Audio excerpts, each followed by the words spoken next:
just being very squeaky. Today's video is a book review for both our November and December picks for the Coffee Bean Book Club, which were Phantasma by Kaylee Smith. Is it Kaylee Smith? I think so.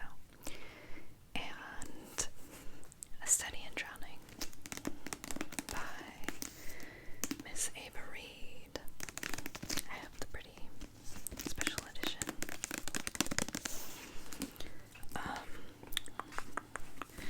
I do not have a copy of Phantasma, so I'm just going to be tapping on this one.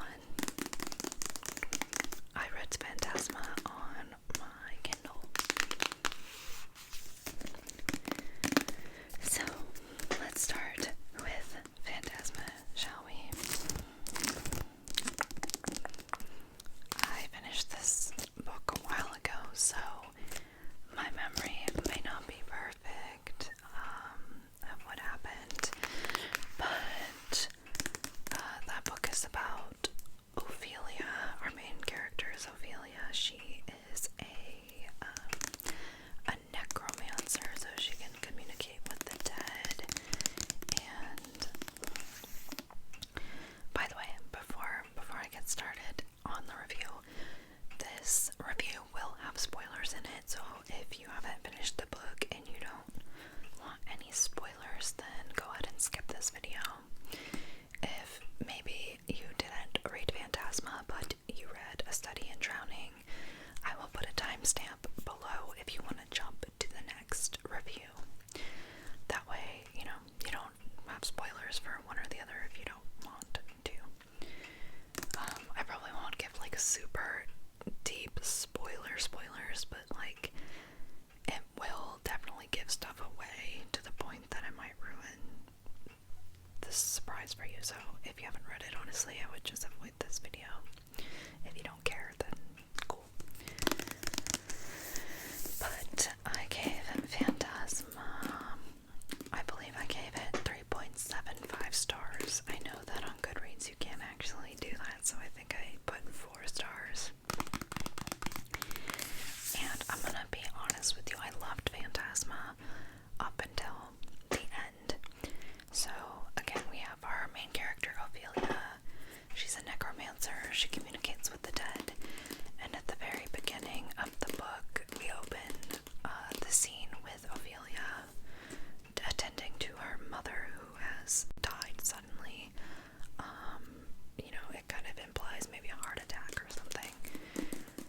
But we discover what happened later, but in the beginning, she's just suddenly collapsed and died.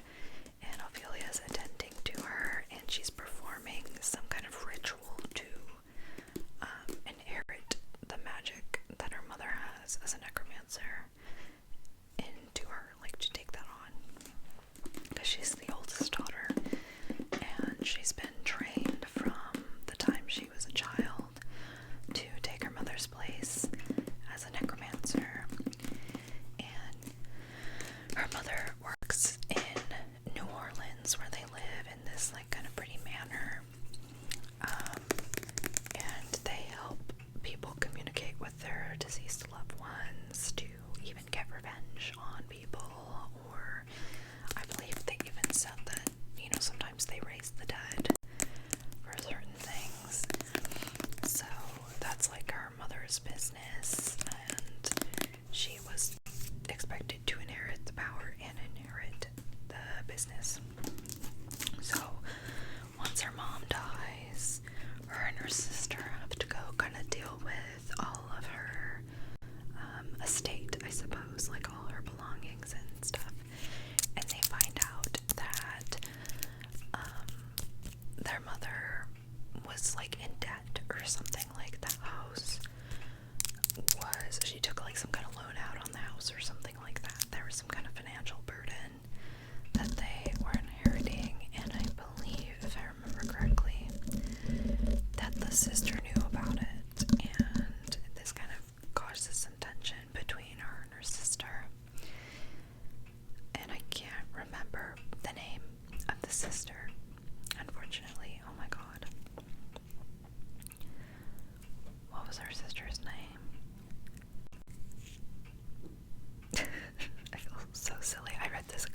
months ago, like it wasn't that long ago, but I don't remember her sister's name, but this kind of drives a wedge between them, and, you know, she kind of notices that her sister has all these friends that she didn't know about when they're going into town and taking care of their mother's cremation or whatever, or burial, and they run into some of her sister's friends, and it just, like, this whole situation kind of pushes them to a point where they have, like, a fight, and the sister is hurt, but, like, runs home and leaves Ophelia in the city, and she just kind of walks home or whatever, and she stops by this old mansion. I think it's a mansion, and she runs into he's just like on the grounds of the mansion, this guy who turns out to be a ghost, and he tells her basically not to come back, like to get out of here, it's not safe. He's very cunning and charming and interesting, and it kind of sticks with her, but she goes home anyways. And then she gets home to find that all her sister's stuff has been like packed up and she's gone, and she went through her diary, her sister's diary, to figure out where the heck she might have gone, because she's panicking. So she finds in the diary that she's looking for somebody at this mansion, and I forgot to mention previously, they mention that there's this like competition, this like traveling challenge that is held by this evil mansion. Like, these devils hold this competition to win one favor from a devil, which, you know, is a very high favor. It could be like anything, from what I was understanding. It could be, you know, lots of money, fame, or bringing back a loved one. I think one of the contestants was trying to bring back their brother or something. So you win a really big favor if you win all these challenges, and they're like games and trials, which is pretty popular in a lot of these type of like paranormal or fantasy books nowadays. And I really do like the games and trials. They're fun if they're done well. So she learns from her sister's diary that her sister is looking for some kind of clues to where somebody is in these games, and that she has gone and entered them, and her sister is, I don't know, she kind of sees her as maybe not strong, maybe a little naive, so this is very alarming to her, and she's very scared, because her sister is really all she has left. So she goes to this place where she encounters the ghosts, realizing this is Phantasma. It's called Phantasma, which is also the name of the book. So she goes and she enters into this competition to try to find her sister and bring her sister home. And once she enters, you can leave any time before a challenge, but you can't leave during a challenge. So she's hoping to find her sister and then have them leave once they meet up. But the problem is that they're divided into these groups. They're not like teams or anything, they're just groups that have to do these tests or these trials together, and she's not in her sister's group, so she has to try to get to a certain level. I believe there's 9 levels, and I think at level 7 you get to like meet with the other groups, so she has to get through like 7 trials to get to her sister. And you can die in these trials, or you can make a deal with the devil if you're about to die, and they'll save you, but you have to like serve them, or there's some kind of like deal you have to make. So she goes in and to this place, and so you go into this place, and they have like what they call hauntings. So there's like really creepy stuff, like, I don't know, it'll start raining blood or something,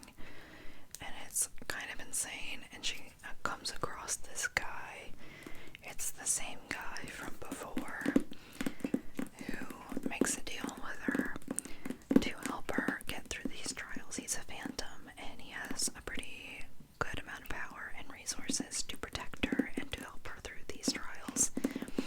So she ends up making a deal with him, realizing that it's really her only chance to get to her sister. And, you know, he's the love interest. It sparks like a romance. His name's Blackwell. Blackwell is very much giving Astarion vibes for me. Astarion from Baldur's Gate 3. I love Astarion. I'm a Gale girly, but I love Astarion still, so I liked his character. He was kind of a vibe. He's sassy and like sophisticated, and he's kind of an asshole, but he's also very sweet in a way, like in his own ways, like caring. He's been through a lot of stuff, like he's kind of a deep character on that level. And you know, they have their little blossoming romance and whatnot, and they do these cool fun trials where there's some like sexual tension and there's some like anticipation of what might happen. It's a lot of fun. The trials are a lot of fun. There's a good variety of different challenges that are pretty unique, I would say. Not all of them are super unique, but they're not the run-of-the-mill challenges that they always have, like killing people, like pitting everyone against each other in a forest or something. I feel like that's really common. They don't do that. They're like pretty specific challenges. There's one that has to do with, like, I think it was lust. They're themed on the different, I can't remember if in the book it was the different levels of hell, but it's like the 7 deadly sins. So there was one on lust, there's one on greed, etc., etc. So it was pretty interesting and fun. Gives you kind of a variety of things to like different trials to enjoy. Like the last one involved overcoming lust and like figuring your way out of a very weird magical orgy thing. I don't know. It was weird but kind of fun. And then there was one that was more puzzle-y vibes. I think that one was, shoot, I can't remember if it was like Wrath or something. There's one where they're like in cages trying to escape these cages or be dropped into lava, and there's like people that are in a cage and get dropped into lava, and it has to do with like, you know, every time you go up a step or a notch to get up to the safety, somebody else goes down further, and it's kind of fun. And that, I really liked the trials. The trials were fun. I thought the romance was fun. I liked their relationship. I think they could have had a little bit more genuine chemistry, but I still liked it. It was spicy and fun. I'm realizing that my idea of spicy might not be the spiciest of spicy. I haven't delved into super spicy stuff. I'm pretty vanilla. I'm ace, but like I still really enjoy smut. It's just like I don't like the super crazy stuff. I have this like scab on my lip. I just realized it's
where they're tethered to like a loved one or something, and if they die, so does the loved one. So their father, their bio father, died in the games, and he was tethered to their mother, and that's why she died. They kind of set it up like she had a heart attack, but really that's how she died. She just dropped dead when the guy died. So, you know, there's this mystery of that. They're trying to figure that out during the games, and that's kind of found out towards the end. Now, the ending is what I didn't like. Throughout the whole book, Blackwell, we know he's a phantom, and we don't know why, but his memories are like wiped after everything. The only memories he has are in Phantasma within the games, and we're trying to kind of figure out why that is the whole time and why he's stuck in Phantasma. And you know, the deal he makes with Ophelia is that Ophelia has to figure out how to get him unbound or untethered from Phantasma and free him. Otherwise, if she's unable to do that, he takes 10 years off of her life and uses that 10 years to kind of keep going within Phantasma and trying to find someone else who will break this, I don't know, it's not a curse, but like, you know, break this, I'm just gonna say curse. And he's been doing this for years and years, finding different contestants, and they initially have this like spark and this connection, and that's because he previously made a deal with their bio dad as well. So, you know, there's all this going on, and it's like this whole suspense of like, what is going on? Why is he trapped there? What's the deal with Blackwell and Phantasma? And we know these devils are running it, and it's rumored that it's like the Prince of Hell or something. I forget. He's like a royal. I'm pretty sure it's a Prince of Hell. And him being like cursed or whatever. And then at the very end, we find out that Blackwell is the Prince of Hell. He's the devil that was cursed by his father, which I'm assuming is like Satan. I don't remember if he's just the king of hell or Satan himself. I don't know. But he was cursed because he fell in love with someone he wasn't supposed to. And that's the one rule in Phantasma because of that, is you cannot fall in love. Which is also kind of why the dad went crazy, is that they fell in love in Phantasma, and just like, you know, they're cursed after that. Like, it's just bad luck or something. Bad things will happen to you if you fall in love in there. And they did that, you know, Satan cursed his son to kind of relive that within Phantasma. And yeah, that's the part I didn't like, is finding out that he was the devil, and that the Prince of Hell or whatever, and that he lied to Ophelia the whole fucking time. Excuse my French, but it made me really mad. And then Ophelia's just like, wow, that's horrible. That sucks. Like, I'm sorry. I'll save you. I'll break you out and we could be together still, even though you fucking lied to me for however long they were in there. I don't remember, like a couple months or something. And I really, really hated it. And I hated that he was a devil and not a phantom. I thought the phantom thing was the most intriguing thing about him, and like, why was he in there? Well, I was thinking maybe he was a previous contestant or something like that, and I think that would have been a lot more interesting than the ending that we got, and that's why I didn't give it 5 stars. The ending just kind of was like I didn't like it. I know a lot of people really love this book, and I did up until the ending. I just was like, really, like, they built this like bond, this relationship throughout the entire book, and then he's just like, oh yeah, I fucking lied. Like, fuck you, get me out of here. And then they just run off and be together. I'm just realizing my teeth look weird in this lighting.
like it was a little too easy for her. I feel like we could have faced some more challenges.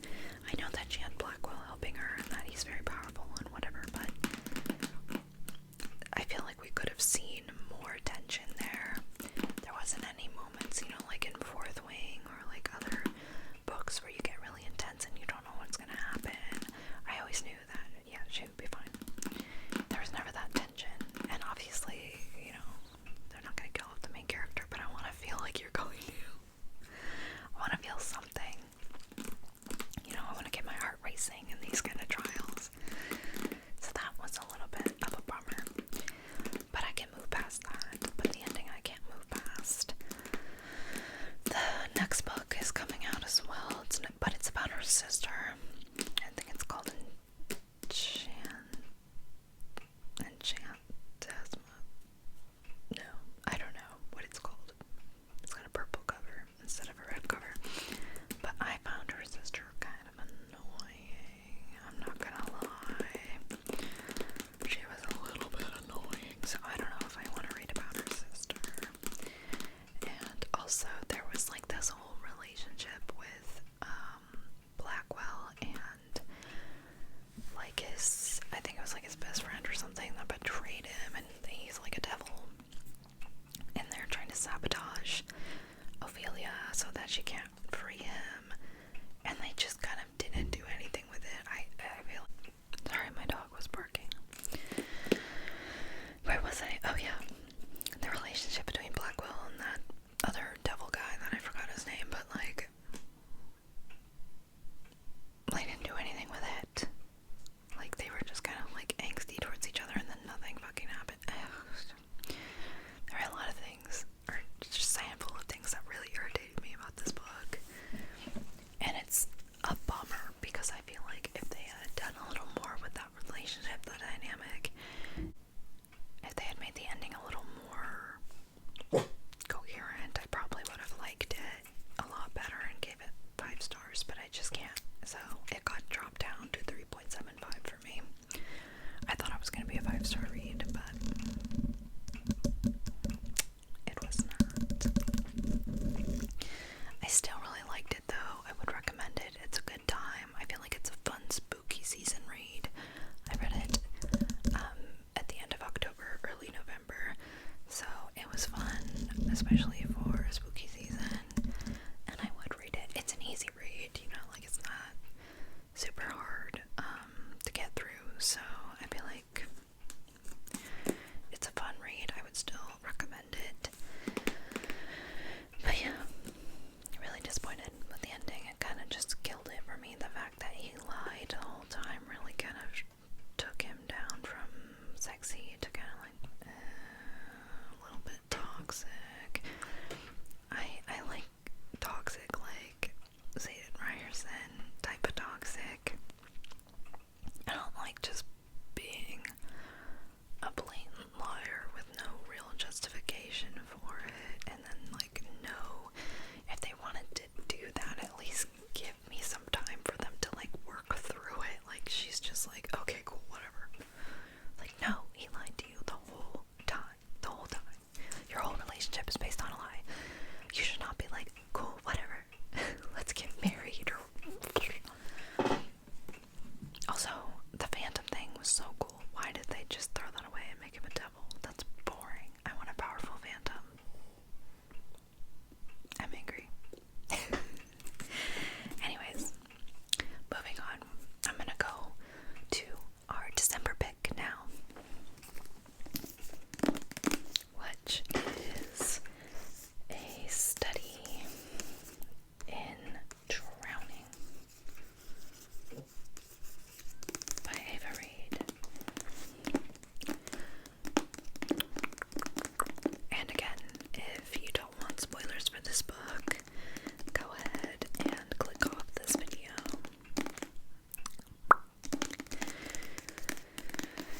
So, A Study in Drowning is about this college student who is the only female student in a architecture program of a very like prestigious university.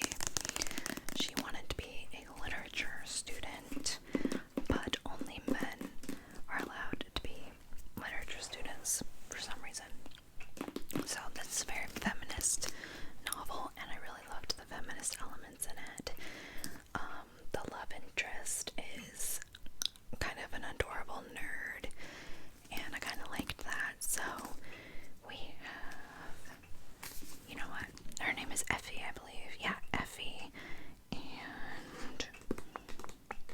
Weston.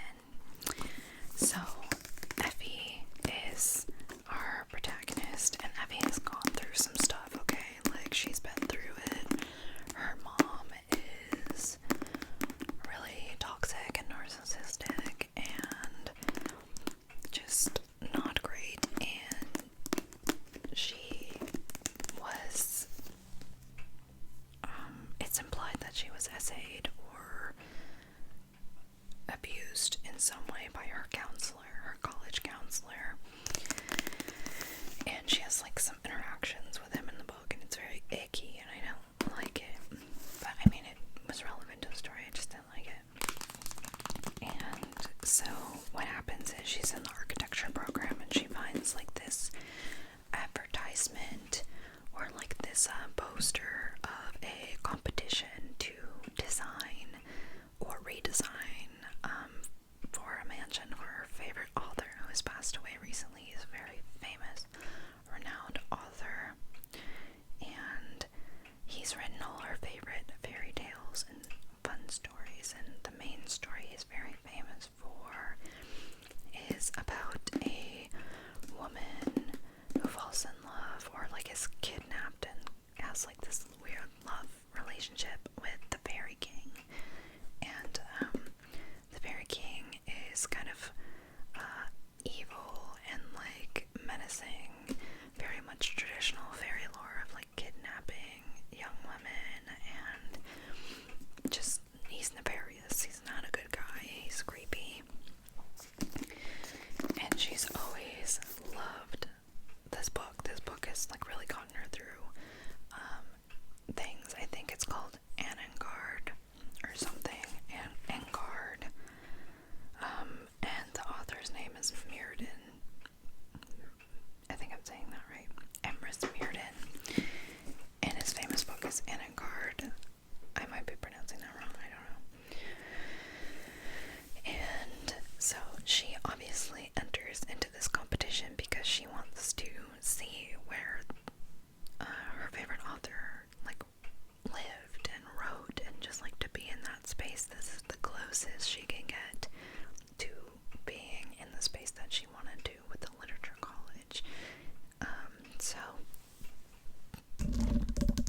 she applies for this competition despite the fact that she is essentially failing her classes for architecture. She doesn't really want to be there, in all honesty, it seems like.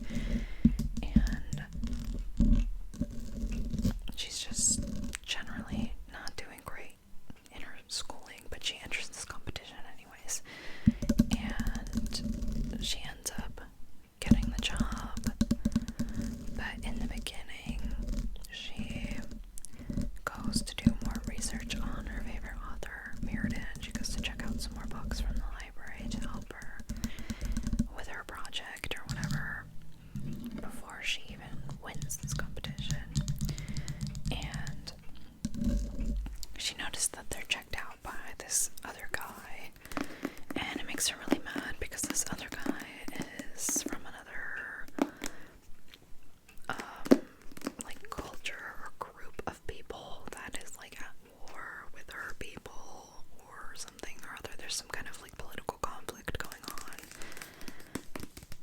between these two peoples. I think his race or his ethnicity is Arcanthian or something. You know what, I don't remember. Ardathian or something.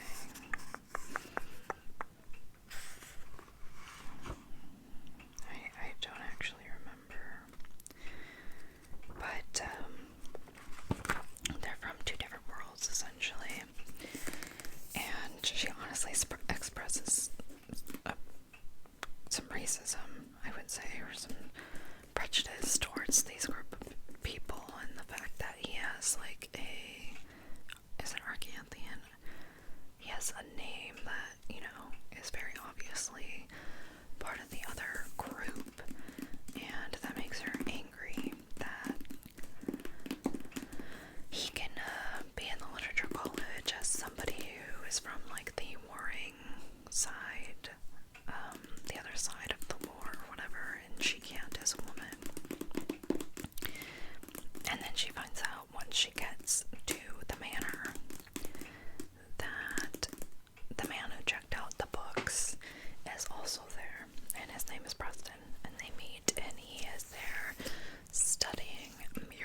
feels he's owed Effie, and he wants to be romantically involved with her, from my understanding.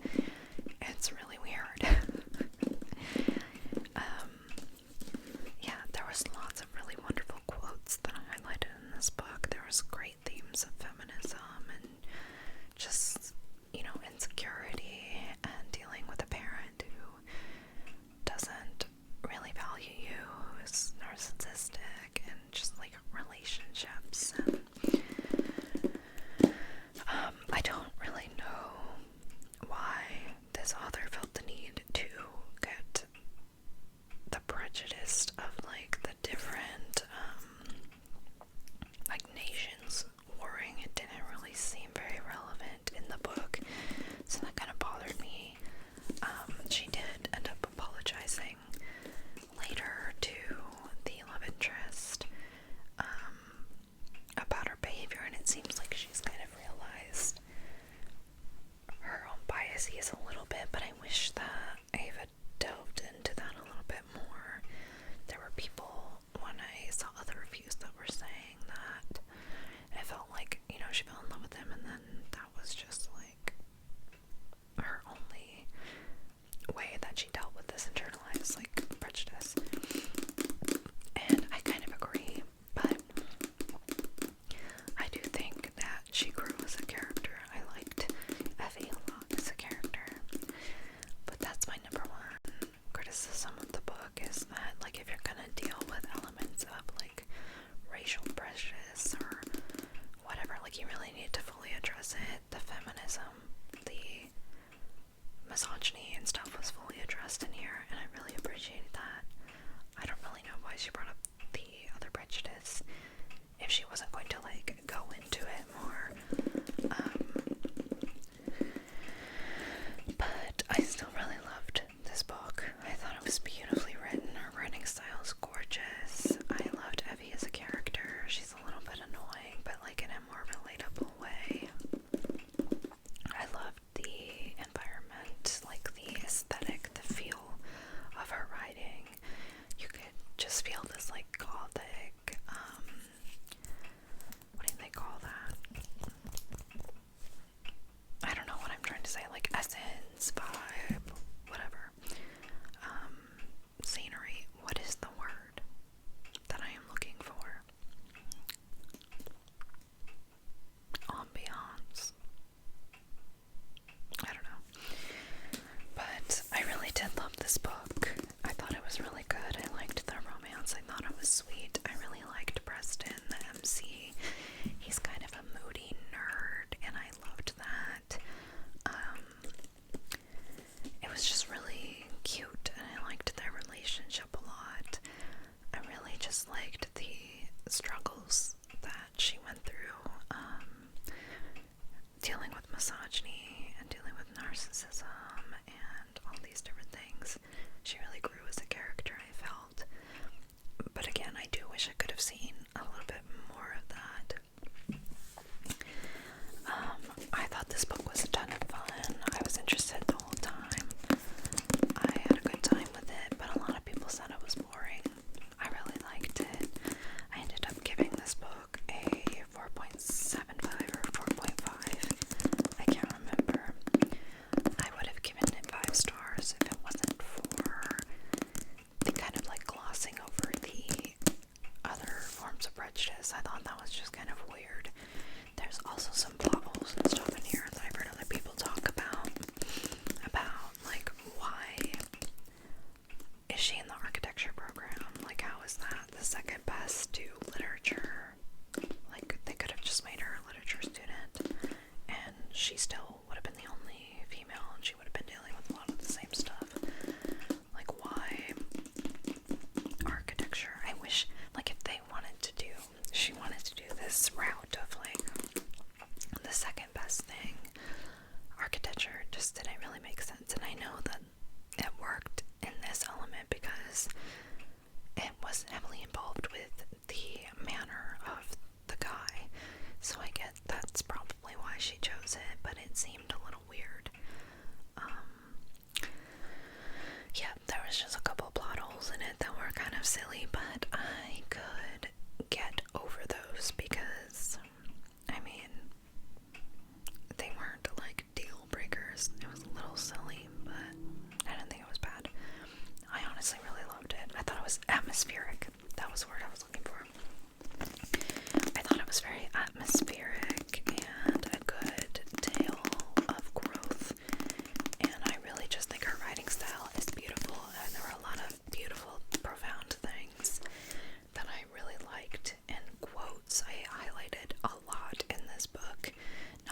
this because I read it on my Kindle. It's not on Kindle Unlimited. I checked it out from the library, but I highlighted a bunch of stuff on my Kindle, and I really liked it. I think as far as a feminist novel, this is great. Like, this really has some good representation of misogyny and struggles we go through as women in a patriarchal society. Again, there were some plot holes, but I can move past that. I loved the love interest. He was adorable. I loved their relationship. It was very sweet and gentle, and I just really liked their relationship.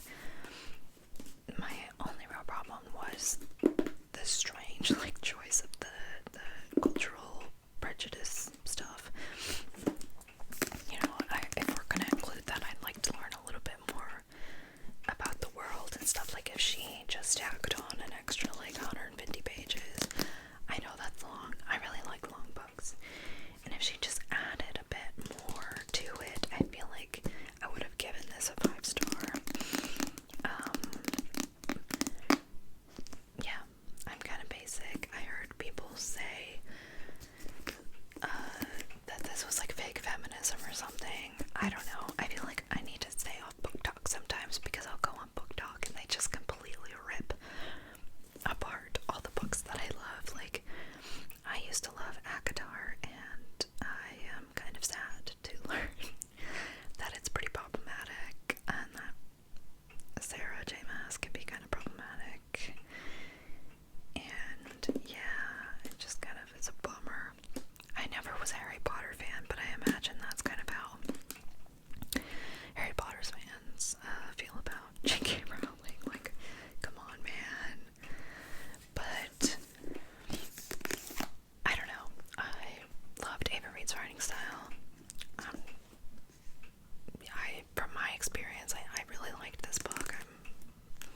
I'm a ghostly woman. I'm a white lady who hasn't had experience with a lot of other things, so, you know, maybe my perspective is not, it's probably a little biased and skewed. I don't know. Maybe I'm making this up in my head, and maybe I'm overthinking it, because I know a lot of people love this book from all different groups of people. You know, it's not just like only white women liked it, but yeah, I've been trying to, like, I want to read more diversely because I think it's necessary, and also I've been reading a lot of books by white women, which again is not a bad thing. It's just, you know, it would be good to kind of venture out of that realm. Yeah. So, I have a really long TBR though, and I started reading a couple other books, like I said, and they just weren't picking up my interest. Or I have a huge problem with writing style. There are just some writing styles that I cannot get into. I just cannot stand it. I started reading She Is Wrath, which is a Pakistani retelling of the Count of Monte Cristo, and the writing style was just so bad. I'm sorry, it was horrible. It is a YA novel, but like, girl, it was so stupid, and I feel bad because there's lots of really cool elements in it, like things that I think if they were executed better would have been so fun to read about, but like, it just really fell flat. I DNF'd it at like 40%. It just didn't do it for me. And yeah, there's been a couple other ones, and I just feel like I've been down on my luck lately with books I've been picking, or there's been the case of like picking books that maybe I just wasn't in the mood for, and then stopping, you know, like I feel like I'm in this rut right now. But I did love this book. I would have given it 5 stars, like I said, if they addressed some of the other things, but I definitely want to read more by Ava Reed because I loved her writing. I thought it was beautiful. And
good spoiler next to it or something, so that way we can, you know, try to make sure we don't ruin anything for anybody. But yeah, let me know if you guys want a Discord.